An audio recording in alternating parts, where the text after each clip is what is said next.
L'armée syrienne aurait déjà utilisé les avions que la Russie vient de déployer en Syrie. C'est en tout cas ce qu'affirme l'Observatoire syrien des droits de l'homme, une ONG basée à Londres. Moscou ne fait pas mystère de son engagement militaire en Syrie. Le Kremlin assure qu'il s'agit de lutter contre les djihadistes du groupe État islamique et que ces livraisons d'armes s'inscrivent dans le cadre de contrats conclus de longue date.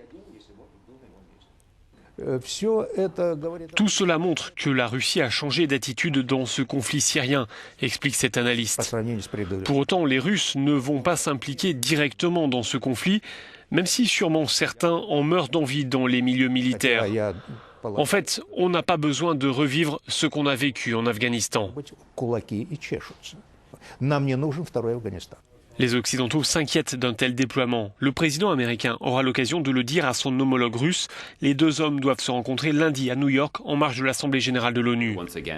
Pour le président Obama, explique ce porte-parole de la Maison-Blanche, il ne fait aucun doute qu'en renforçant son soutien au régime de Bachar al-Assad, la Russie fait un mauvais calcul. La conséquence prévisible sera une aggravation de la crise et cela ne sert les intérêts ni des Russes ni des Américains. La Russie compte parmi les alliés les plus fidèles du régime de Bachar al-Assad. Elle a annoncé ce jeudi le déploiement de navires de guerre dans l'est de la Méditerranée. Officiellement, il s'agit de participer à des exercices de routine prévus de longue date.